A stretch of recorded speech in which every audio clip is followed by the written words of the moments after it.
So today, we're starting our Christmas series, and it is called, I Want a Real Christmas. I want a real Christmas. And I know that for some of you, you probably already have that feeling. I want a real Christmas. You've already made your list of what it is that you want out of Christmas. And the problem is that sometimes the gap seems the greatest at Christmas time when it comes to expectations versus realities. What we hope for and what we actually get. It's like that gap grows and grows and grows. And so the season of hope sometimes becomes a twinge of disappointment. It's not quite what we expected. We want it to be hopeful, we want it to be peaceful, we want it to be joyful, we want it to be magical, but sometimes it's not. For so many of us, it just isn't what we hoped for, it isn't what we expected. And the reality is that even in that first Christmas, there were tons of unmet expectations. But the reality, too, is that Christmas time is bigger than those expectations. It's more meaningful than those expectations. And so this Advent season, as we approach Christmas, as we wait for the coming King, we're going to take a joint journey together to try to figure out how do we release these expectations and instead embrace the reality of what is right around us. What is the reality of this season? What does it really mean? And we're going to try to figure out how do we together figure out how to regain our joy and sort of be set free and figure out how do we truly live this life. Now, I have a little bit of a disclaimer here. As we do this series and as we march towards Christmas, I am going to be talking about the traditional Christmas passages. We'll talk about Mary, we'll talk about Joseph, the wise men, the shepherd. We'll get them all in. But today is not going to be a text from the traditional Christmas passage. Today, we wanted to talk about something, I wanted to talk about something that I know we all struggle with. I know is a big issue, and it's getting crazier and crazier every day we march towards Christmas. And I wanted to address it now before it became dangerous. But it didn't exactly fit in the traditional Christmas passage. Today, we're going to be talking about the gap that exists between what we want to spend and what we can actually spend. Between what we want to give and what we can actually give. Between what we want to receive and what we can actually receive. You see, this moment here, this first week of December, right after Thanksgiving, is this pivotal moment in our culture where we transition and we turn from I'm thankful for to I want more. We switch from grateful to cartful. And it's really hard. Everything starts to change. And so we enter into this season of discontentment. I'm sure that you've experienced that too. Even though we have clothes, and even though we have a cell phone, and even though we have a car, and even though our kids have toys, all of a sudden they're no longer the right clothes, the right food, the right toys, the right phone, the right car. It's not right. I need an upgrade. I need something better than what I have because this is out of fashion. It's outdated. It's no longer good. I need the better thing. And so we begin to desire and want the better thing. We want the upgrade. In fact, a couple weeks ago, I asked my kids, this was before Thanksgiving, right? When we're in the season of thankfulness and all that stuff. Okay, so before Thanksgiving, I asked my kids, what do you want or what do you need for Christmas? And do you know what they told me, the little angels? I said, Mom, I don't need anything. I don't know what I want. Literally, that is what they said. In that moment, they said that. As we have rounded the corner around Thanksgiving, all of a sudden, everything they see is, I need that, and I need that, and that, and that, and two of those. But the weird thing is that it actually was the same conversation with my husband, with Zach. I went to him, and I said, hey, what do you need? What do you want for Christmas? And he was like, I don't even know. I don't know. Okay, 2 hours later, I walk in, and he is on the computer. And Amazon is open. And I was like, hey, what you doing, buddy? And he goes, I'm trying to figure out what I need for Christmas. Right? If we don't know what we want or what we need, culture makes sure that you can figure out what you want or what you need for Christmas. They make sure you know that you need something, that what you have is not good enough. And they let you know this by catalogs that come in the mail. They let you know this by emails that seem to ever increase around the holidays of what the sales are and what the fashion is and what the whatever is. And they let you know by the storefront windows and showing you on the displays of how perfect your life could be if only you had. And they also let you know in your web browser. So you could be looking for something completely different. And then all of a sudden, in your web browser, there are these phrases like, you might also like, related to the items that you've already viewed. Consumers who bought this also bought that. And these things are frequently bought together. So just in case you thought you only needed this one thing, no, you need this other thing too, because everybody has these things together. So if you do not know what you want or what you need, culture makes you very aware of it. And awareness of these things fuels this discontentment. Now, I want to be really clear. There is absolutely nothing morally wrong with advertising. There is nothing wrong with marketing. That's great. In fact, we should give them great props because, man, they're doing a good job. There is nothing wrong with buying stuff. There's nothing wrong with consumerism. There's nothing wrong with giving gifts around the holidays. The problem becomes when our desire to do those things creates wicked credit card debt. The problem becomes when the desire to fulfill those needs creates no savings in our account. The problem becomes when we go after that stuff and it creates zero financial margin for us. The problem becomes there is a problem when we want or need so much stuff that although we want to be generous in our hearts, we can't be because we have to get all the stuff. We have to meet these needs first. Now, a lot of times we think that the solution is tell ourselves, be content, just be content, stop being discontent. Stop being discontent. And the problem with that is one, you can't actually meet don't goals, don't be discontent, stop being discontent. You can't meet negative goals. And probably for some of you, if you've ever had a habit that you've been trying to kick, you can't just say, I'm going to stop doing that. You actually have to replace it with something totally different. You have to say, I'm no longer going to do these things. Instead, I'm going to replace it with something else. Because you can't meet stop goals. You can't meet don't goals. And so telling yourself, don't be discontent is just never going to work. But the other reason why telling ourselves, don't be discontent, might not be the best thing is because sometimes discontentment actually breeds great change.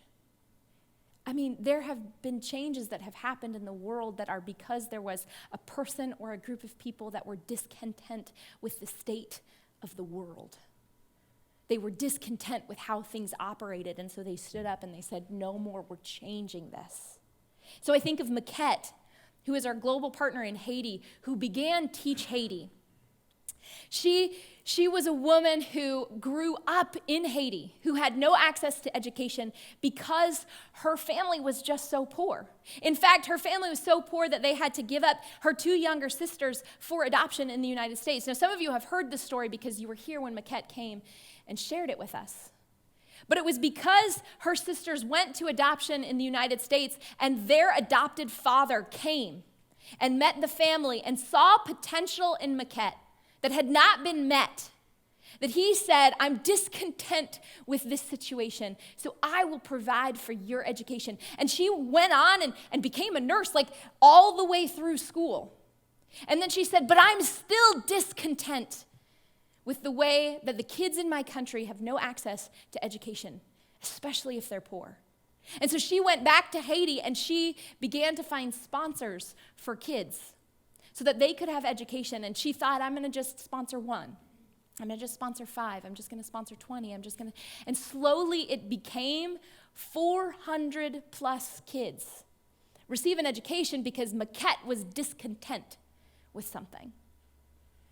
She provides jobs for teachers so that they can teach. She actually opened a school, and you may not know this, but if you give to Clarksburg Church, you have actually helped build a school in San Michelle, Haiti, so that kids can have access to education, right? I think of the Melki family over in Lebanon who saw refugees pouring in from the Syrian border and were discontent with their treatment.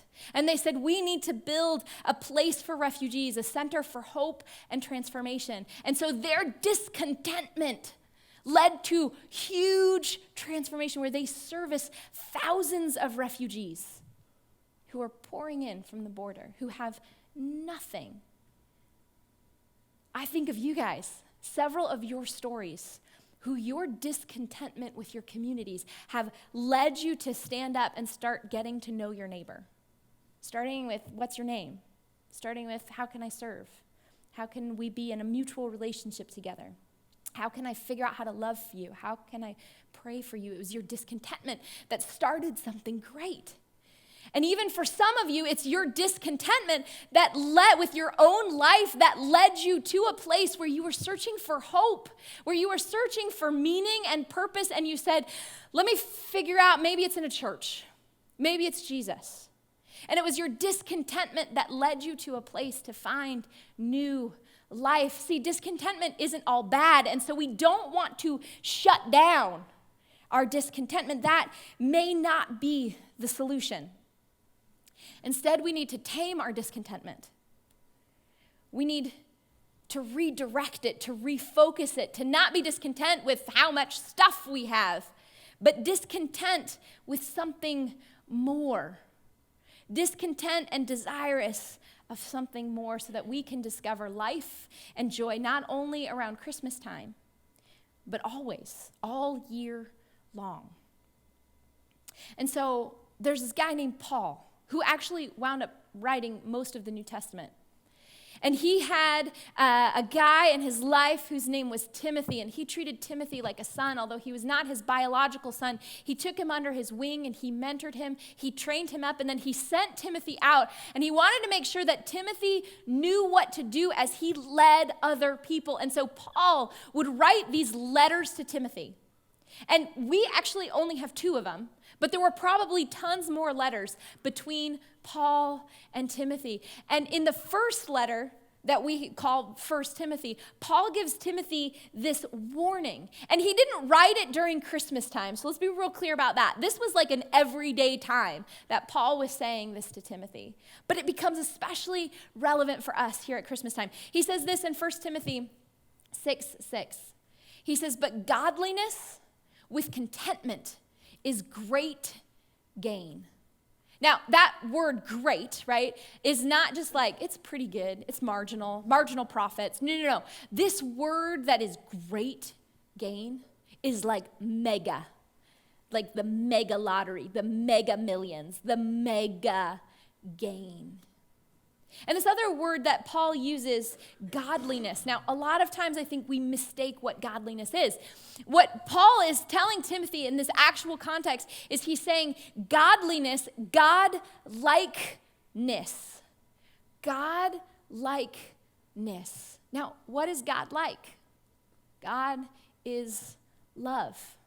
God is a God who puts those he loves ahead of himself. He looks to their interest over the interest of themselves, right? John 3:16 says that God loved the whole world, that he gave his own son for us so that he could be with us. Godliness, godlikeness is love. It's putting others first in front of yourself. Now, a lot of times we think that godliness is like cleanliness, which it's not, by the way. We think that godliness is like keeping yourself separate from the messy stuff of life and saying, no, I'm not going to engage in that. And that may have been what it meant in the Old Testament, but in the New Testament, Jesus shows us a totally new thing. Jesus shows us that godliness is not separating yourself, but engaging with the ones you love, engaging with the brokenness, moving towards the messiness and saying, I'm in it with you. I am here with you. I love you that much. And contentment, of course, we know is saying, no, I have enough. And so what Paul is telling Timothy is that, but godliness, but moving into the brokenness out of love, putting someone else first ahead of yourself. Godliness with contentment, saying enough is a mega, mega gain. And so Paul continues in verse 7. He says, for we brought nothing into the world, and we can take nothing out of it. Now, this second part, that idea of like, hey, we can take nothing out of this world, we talk about this a lot sometimes, I think. I think in our culture, we can kind of recognize, hey, when you die, you don't get to bring anything with you. There's a phrase that goes, he who dies with the most toys. No. He who dies with the most toys still dies. Brian. You come preach. No, I'm just kidding. He who dies with the most toys still dies. Everything that you've accumulated will one day become outdated, unusable, and just sit here. And in fact, your kids will have to clean out your house, and your kids are thinking, I don't want to clean out their house. That's going to be a pain, right? All of that stuff stays behind. It just stays here. And so we don't get to take anything with us, but think about the first part, for we brought nothing into the world. Like when you were born, you had nothing, like not even clothes. You had nothing. And yet in that moment, in that life stage, you had never experienced and never will experience so much contentment. Right? These simple little things, like maybe you got upset for a second and then some milk. Done. You're satisfied. You're a little cranky. You're a little poopy. Done. Satisfied. Never again will you experience so much contentment so easily. And even more than that, you brought nothing into the world, but in that moment, you will never be more lovable and more cherished. It's none of the things that bring that lovableness, that value, that cherishability. It's just you, your naked little self. That's it. And so you brought nothing into this world, and you can take nothing out of this world. And so here is the question that I'm going to pose to you. When you die, other than stuff, what are you going to leave behind? We know that you have value, and that value doesn't come from anything that you own, that you inherently are lovable and cherishable because you came into the world that way. And so when you die, other than stuff, what are you going to leave behind? What mega gain, what great gain are you going to leave in the world? Are you going to leave in this community? Are you going to leave in this church? Are you going to leave in your family? What great gain will there be when you go? Now, Paul continues to talk to Timothy, and he brings verse 8 to him, and he says this next thing, and I want to be real clear. Paul is not telling Timothy to do this, and he's not telling any of you to do this. Paul is like representing his own experience. He's saying, this is what I've done. And so what Paul says is this. He says, but if we have food and clothing, but if we, him and his companions, if we have food and clothing, we will be content with that. Now, he's not saying that all you need is food and clothing. He's not telling Timothy that. He's not saying any of that. He's saying, hey, me and my companions, all we have is food and clothing, and we're content with that. Now, think about that for a second. Paul has no possessions to leave behind, but think of the mega great gain that he left behind.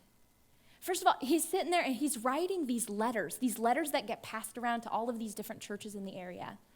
And these letters then go on and travel generations and generations and generations and are still relevant and shaping Western culture 2,000 years later. That is a great gain.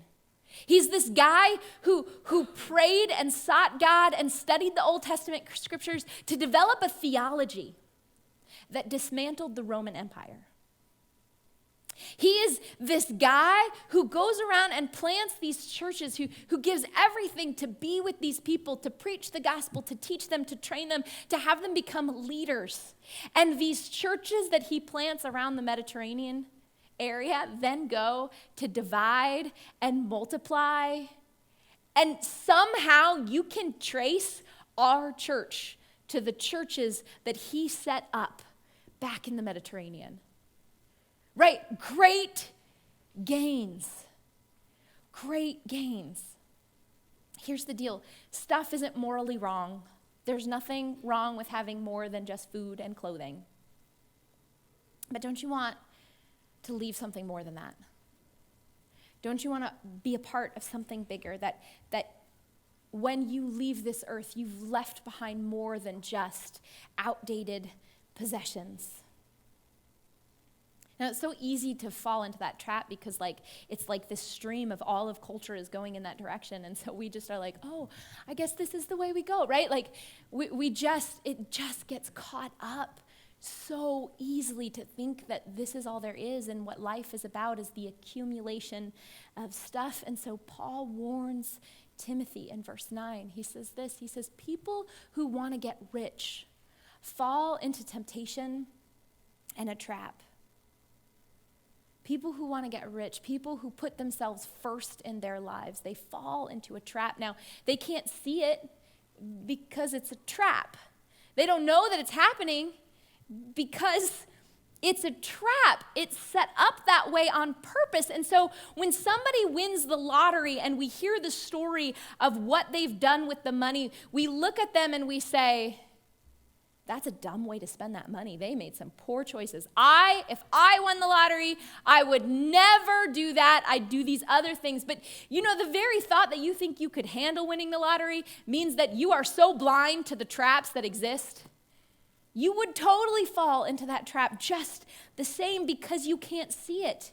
You can't see it. People who want to get rich fall into temptation and to a trap. He continues and he says, and into many foolish and harmful desires that plunge men into ruin and destruction. That when we seek after money, we get plunged into ruin and destruction. And even though it says men, ladies, you too. People who want to get rich fall in a trap, and they are plunged into ruin and destruction. Discontentment over stuff is dangerous. We get plunged into debt. We get plunged into signing a lease that we can't actually afford. We get plunged into an inability to be generous. We get plunged into more work and more travel and less family time because we think that that's what we want. It's a trap.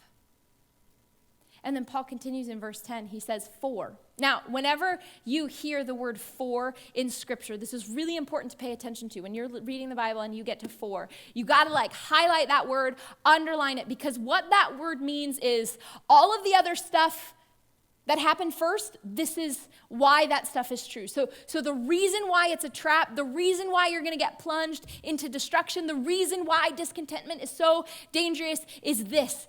For the love of money is a root of all kinds of evil.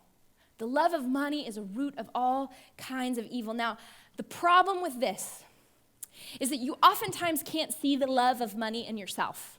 Oftentimes we think we're all fine. I'm fine, you're fine, we're good. We don't really love money. I wish that the love of money was like that color change, like we were like a color changing spoon that you can get at Sweet Frog. You dip it into the ice cream and it turns from pink to green and it tells you the ice cream's cold. Do you know what I'm talking about? I wish that we were a color changing spoon and that when we started to love money, we started changing from pink to green. And we could be like, oh no, I'm starting to love money. I got to figure this out, right? The problem is that we don't know that we're loving money.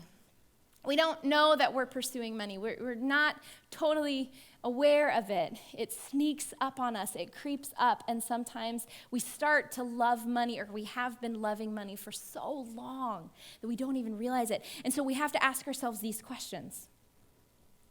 We have to ask ourselves, what am I willing to do for money? What am I willing to do to figure out if we really love money? We have to ask ourselves those questions. What am I willing to do for money? Because when you love something, you do all sorts of crazy things for that thing. Like, I remember when Zach loved me, he did all. Can I tell them the Cupid thing? Yeah. Okay. How about say not win, but I mean, he's still total, but like, you know that falling in love experience? You know what I'm talking about? It's like, oh my gosh, I'll do anything. Okay, so he found, a friend of ours, pink tights. It was Valentine's Day. He found a pair of pink tights and he put on pink tights. And then he put on some shorts because, you know, that's inappropriate. And then he put on this shirt. My maiden name was Achi, so Beth Achi. He put on this shirt that said, I heart B.O.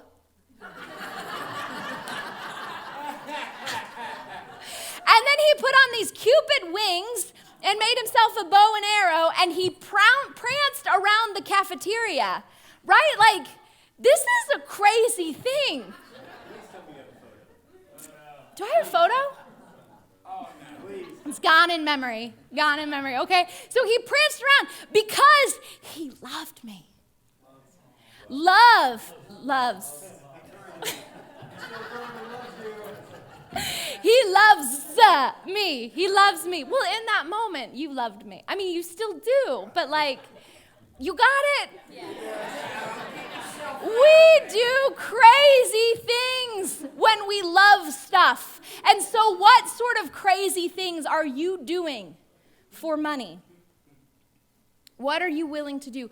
Who are you willing to hurt when it comes to money? I can't look at them the same way. I'll tell you another story. When we were in college, we got married our senior year of college, which financially was a nightmarish decision, but we loved each other. So you do crazy things when you're in love. So we got married, and we didn't have 2 cents to rub together. I mean, we had nothing. And so I remember one of us got a library fine because we didn't return the library book on time, and I think it was all of... I was trying to protect you. Because I loves you. It was all of $12, right? But I flew off the handle. It was really about protecting me. I flew off the handle because he had wasted this $12. And in that moment, I had to ask myself, oh my gosh, do I love him more than I love $12? So who are you willing to hurt for money? And who or what takes priority over money? A lot of times we say things like, well, I'm just working hard so I can try to provide for you, my family. And so that's why I'm never here. I'm trying to get enough money so we're taken care of. The problem becomes you're not there to care for your family. Is it really about your family, or is it really about the money? Is it really about going after that? That's what love of money looks like. That's the color-changing spoon. That's what love of money looks like. And so Paul tells us, he says, for the love of money is the root of all kinds of evil. He says, some people who are eager for money, go back a slide. So some people eager for money have wandered away from the faith and pierced themselves with many griefs. Sometimes when we love money so much, we get so busy making money, and we get so busy spending the money that we have made with purchasing extracurriculars, purchasing travel plans, purchasing all the sorts of things, and making the money and spending the money. It all gets to be a lot, and it makes us really, really busy. And as a result, Paul's saying some people wind up wandering away from the faith because they don't have time for their faith anymore. They don't have time to engage with a God who loves them. See, this discontentment, this love of money is dangerous. It's super, dangerous stuff. And so what do we do? This is what Paul says to Timothy. He says, flee. He says, but you, man of God, flee from all of this and instead replace it with pursuing righteousness, pursuing godliness, faith, love, endurance, and gentleness. Flee from that and turn to these other things. Refocus your discontentment on not having enough righteousness, on not having enough godliness, on not having enough faith or love or endurance or gentleness. Go after those things. Those things have to be first. See, contentment is not found by lessening discontentment. Contentment is found by redirecting our pursuits. Now, so far, Paul has been talking to anyone, right? He's talking to the rich, he's talking to the poor, he's talking to the people who make a ton of money, he's talking to the people who don't make any money. So don't think that this is about like, well, I don't have any money, so I tap out. This isn't really about me because I don't have any money. And we know that Paul is talking to everybody because in this moment, in verse 11, he actually starts talking to the rich people. And he says this, he says, command those who are rich in this present world. Now, I want to just identify who is rich because a lot of times we think, oh, I'm not rich. I am not the rich person, especially in our Western culture. We never feel rich. The reality is most of us probably are. Here's how you know you're rich. If you have any extra, you are rich. If you have an Amazon package show up at your door and you don't know what's inside it until you open it because you've ordered more than one, you're rich. If you go into Home Depot and you have one thing on your list to get, but you walk out with two because there was just something, you're rich.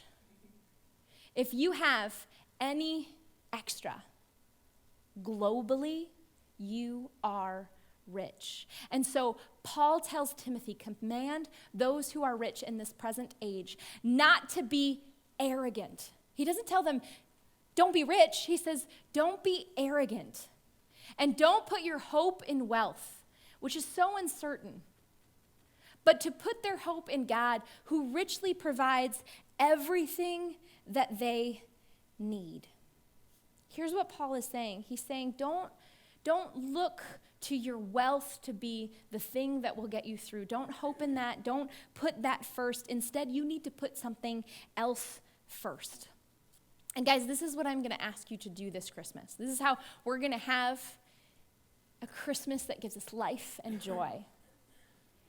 This Christmas, I'm going to ask you to put something else first in front of your own wealth, in front of your own stuff. Now, that doesn't mean that by putting it first, you have to give more to this thing than you give to yourself or your family or anything like that. I'm just saying, when I say first, I mean that you would first think about how much you can give there, how much you can give to somebody else, and not allow it to just be the leftovers. Well, I got a sale on that, so I can give a little. No. That you would decide what that is first. You would give that first. And then all of the other things, allow those things to fall into place. And I'm not trying to guilt you. And in fact, I would love for you to choose Clarksburg Church as the thing that you give to, but I'm not saying that you have to. That's not the point of this. This isn't to guilt you into giving. That's not what I'm doing. I want you to find something that you're passionate about. I want you to find something that when you hear about the story of what that group or that person is doing, it stirs your heart and you say, yes, I can get behind that. And that you would find a way to put that group or that organization first. Now, Paul's way of talking about this giving first is actually in verse 18. He says, command them to do good, to be rich in good deeds, and to be generous and willing to share. This is what Paul's version of put them first is. Do good, be rich in good deeds. If you are rich, don't just be rich financially. Be rich in good deeds, because here's what you want people to do. When they look at you and they say, oh my gosh, that person's rich, you want somebody else to then say, yeah, but they do good. They do a lot of good. That person has so much. Yeah, but you should see how much they give. You should see how much they've done. You should see how much they are leaving behind. That's what Paul means when he says put somebody else first. He wants us to cultivate a lifestyle of generosity. And then he tells us why he wants us to do this in verse 19. He says this. He says, in this way, if you do all of these things, if you redirect your discontentment, if you live a life of generosity, if you pursue righteousness, if you redirect your discontentment from stuff to God's kingdom, in this way, you will lay the foundation. You will lay up treasures for themselves as a firm foundation for the age to come, so that they may take hold of the life that is truly life. If you do this, you will lay a foundation for the coming age. You will lay a foundation for God's kingdom to be brought here to Clarksburg. You will lay a foundation for God's kingdom to be brought globally. You will lay a foundation for the next generation. You will lay a foundation for something more than just you. You will leave behind something greater than just your stuff. And this is why Paul tells us to do this. Because when you die, you want people to miss you for more than just your stuff. You want people to show up at your funeral and say, man, they changed my life by what they gave. You want people you don't even know to be able to say, hey, because of what you gave, because of what you did, you altered the direction for me and so many others. You want to lay a foundation for those people. I don't want you to put other people first this Christmas season for me. I want you to put other people first this Christmas season for you. I want you to be able to leave more than just stuff. And Paul says that when we do that, we can take hold of a life that is truly life. No more running around trying to achieve and get and meet some sort of standard. Paul says, no, that's not life. Truly life is not measured by what you can accumulate. True life is measured by what you can give, by what you can lay down for another person. And that's not just true at Christmas. That's true all year long. And so Paul says, at the very beginning, he says, godliness with contentment is great gain. So enjoy what you have. Don't plunge into the despair and the traps of seeking money. Refocus your discontentment so that you can take hold of life. And if you do, you'll have stuff now, but your stuff's not going to have you. And if you do, what you don't have won't bother you quite so much. And if you do, you will find yourself living a life that is truly worth living. Guys, let's pray together. Father God, I feel like there's so many areas of this truth and this message that can seep into the cracks and crevices of our lives, that can draw out conviction in each one of us. And so, Father, I thank you for that. May we not shy away from that, but Father, would you bring comfort? Would you bring us grace? Would you bring us your truth? Would you direct us on how to do this refocusing thing? Father, I know that there are people in this room that as they're hearing this message immediately question, can I trust that truth? And a lot of times it's because they're in a financial position where it doesn't feel like there is enough. So Father God, we cry out to you on behalf of those individuals. Would you provide richly? Would you be the gracious God who shows up? And Father, would we offer all we have so that great gains can happen? Would we fall in love with your kingdom so much that we are willing to be discontent in this world so we can lay a great foundation in the world to come? Father, would you come this Christmas season? Would you teach us? Would you continue to speak to us this week? We pray all these things in your holy and precious name. Amen.